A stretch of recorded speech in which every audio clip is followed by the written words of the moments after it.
Did you see in the last recording that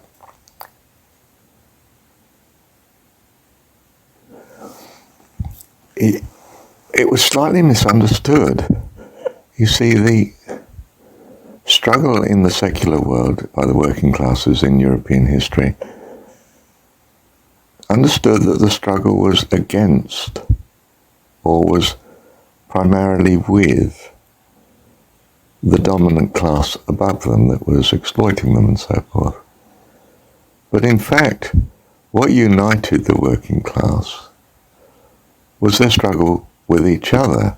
And even if you took the dominant class away in the various attempts in the 20th century at communism, you still had a furious struggle. It continued. It wasn't the panacea that it was understood to be. It didn't work.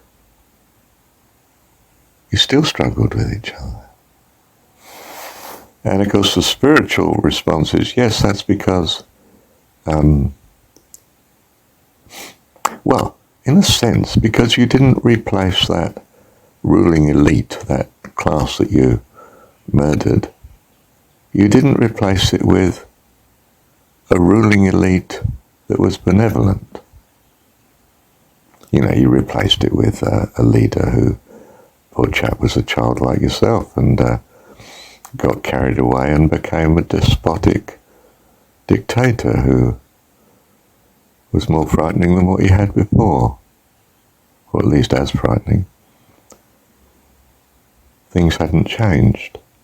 Remarkably, this incredible social innovation of communism,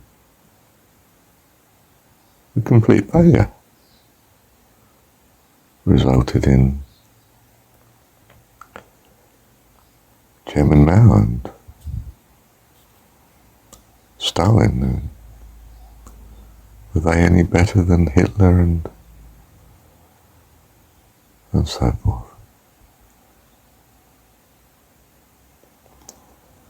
Because, of course, communism as secularity, it threw out all ruling elites. Whereas if you'd looked to the family, if you'd realized your need for God as Father, you'd have been recognizing that your welfare at home turned on Dad. His role in, if you like, protecting the home from the world and resourcing the home from the world.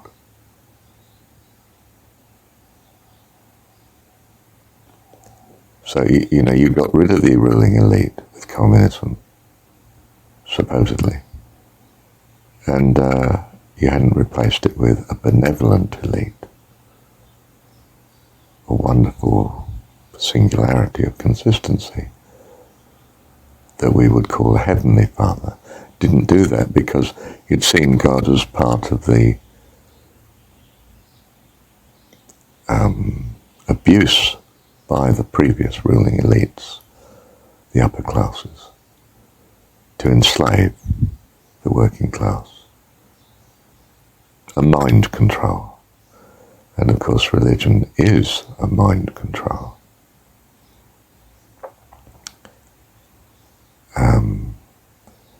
And disastrously so because it's imposed. You see, the whole point about the prodigal son story is Dad just lets him go. He's got to go. I'll make it possible for him to go. Here, have that which is yours, son. You're still my son, though. Do you remember, don't you? And when he spent it, frittered it all away, he does remember. But I'm still my dad's son. And that is his salvation. The relationship is his salvation. And that's what the Jesus story really is about. get the relationship right with God, and you'll sort out all your theological problems and your salvation, more importantly.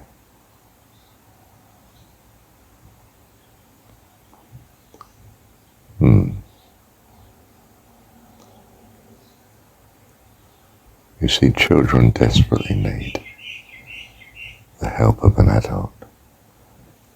And, the secular world is right, the unbelieving world that says, oh, it's just a father figure. Yes, that's right. It's as simple as that. And without a father figure, your family disintegrates. Something terrible. Because mum can't really cope on her own. She has to find someone else. And that causes havoc again, because the someone else is not really the dad of the kids. But he's doing his best to be dad, of course. Good on him too. But do you see the chaos that comes? In the 21st century, because somehow we've destroyed the family.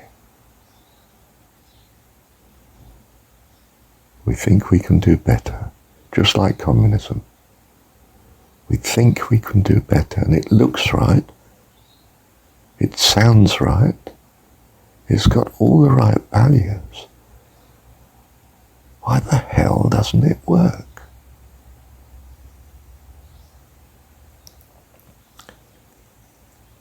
And we had the answer 2,000 years before the problem arose. Jesus' story. You need to see Dad, God, as your Heavenly Father. Or it all falls to pieces on you. Disintegrates in your hand. And we're finding that out in the 21st century. The hard way, by experience. Because we couldn't hear what Jesus said in the story. Thank you, Dad.